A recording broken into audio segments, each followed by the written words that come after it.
Naitwa Dr. Hilda Peter, ni daktari bingwa wa magonjwa ya ndani katika hospitali ya rufaa ya Mtakatifu Gaspari. Leo tarehe 29 Septemba 2025 ni siku ambayo tunaadhimisha siku ya moyo duniani. Na kauli mbiu ya mwaka huu inasema don't miss a beat. Lakini kauli mbiu hii iko katika muktadha wa kuhamasisha watu umuhimu wa kufuatilia afya zao na umuhimu wa aina ya maisha kuwasaidia kuepuka madhara au kuepuka vifo vinavyosababishwa na magonjwa ya moyo. Bado magonjwa ya moyo ni mojawapo ya magonjwa yanayopatikana kwa namna ya kutokuambukizwa, lakini asilimia kubwa ya magonjwa haya yanasababishwa na aina ya maisha. Magonjwa ya moyo yamegawanyika katika makundi tofauti tofauti. Lakini mashirika tofauti tofauti duniani kama shirika la afya duniani na mashirika makubwa yanayohusiana na afya ya moyo yanashauri namna fulani ya maisha ya kusaidia kuboresha watu kuelewa umuhimu ili kuzuia magonjwa ya moyo na kuepuka madhara yanayosababishwa. Shauri namba 1 au aina mojawapo ya maisha yanayoshauriwa ni healthy diets au mlo wenye afya. Tukizungumzia mlo wenye afya, tunajikita zaidi katika mlo ambao una mboga na matunda.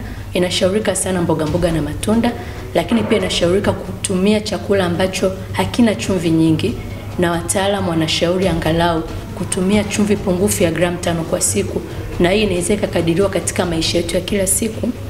Kijiko kidogo angalau kisizidi kwa mlo wa kuanzia asubuhi mpaka jioni. Kijiko kidogo kile cha sukari kisizidi, ile chumvi isizidi pale kuanzia asubuhi mpaka jioni.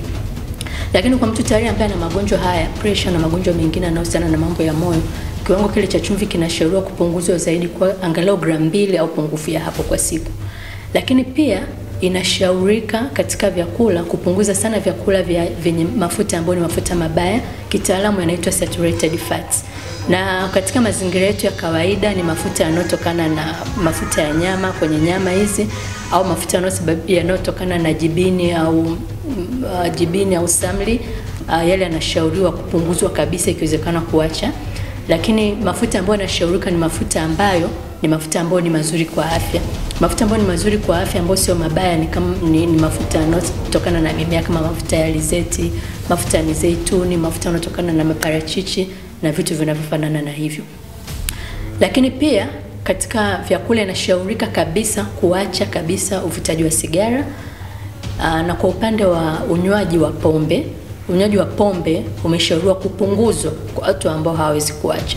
Angalau kinywaji kimoja kwa siku kwa wanawake na kinywaji 2 kwa siku kwa wanaume. Sasa namna kufanya hivi, kuna namna tunafanya kufanya mahesabu kusema kinywaji kimoja tunamaanisha nini, kwa sababu vinywaji hivi vya pombe vina concentration tofauti ya alcohol. Lakini pia shauri lingine linaloshaurika ni kuhakikisha kwamba hatui na uzito uliopitiliza, na huu unapimwa kwa kuangalia uzito na urefu wa mtu. Tuna kipimio maalum tunaita body mass index, ambao kwa kawaida inatakiwa isizidi iwe katika 18.5 mpaka 24.9, isizidi hapo. Ikiwa hapo katikati tunasema kwamba huyu mtu ana uzito mzuri ambao ni uzito wa afya. Maana uzito uliopitiliza unahatarisha kusababisha magonjwa ya moyo. Lakini pia katika vyakula inashaurika kupunguza vyakula ambavyo ni processed.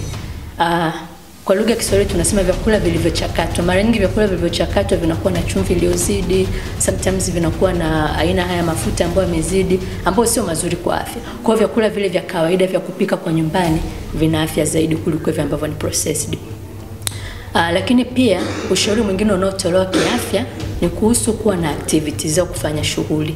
Hii maisha ya kukaa au sedentary lifestyle ni kitu ambacho kinasababisha kupelekea mtu kupata magonjwa ya moyo. Kwa hiyo tunashauri kuwa na mazoezi, na shirika la afya duniani linashauri angalau basi kwa wiki nzima, kama umeshindwa kabisa, basi kwa wiki nzima angalau uwe na dakika 150 za brisk walking. Brisk walking tunamaanisha ile kutembea kwa haraka. Hata kama huwezi kufanya mazoezi, huwezi kukimbia, huwezi kufanya nini, basi angalau ule kutembea kwa haraka zisipungue dakika 150 katika wiki nzima. Hiyo inawezekana. Lakini pia kama ni mtu wa mazoezi, nashaurika basi zisipungue dakika 75 katika wiki nzima za mazoezi haya, mazoezi makubwa magumu. Haya yanasaidia katika kuimarisha afya ya moyo.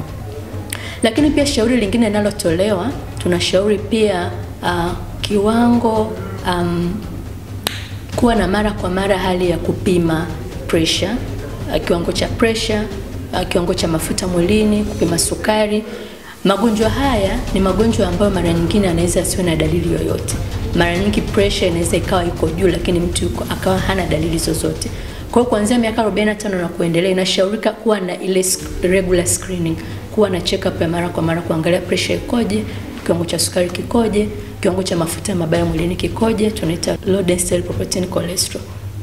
Tukizingatia haya, tunaweza kuepuka kupata madhara au hata vifo, kuepuka vifo vinavyosababishwa na magonjwa ya moyo. Na tunapoteza wapendwa wetu wengi hata katika umri mdogo katika hali wakati tungeweza kufanya vizuizi hivi. Asanteni sana.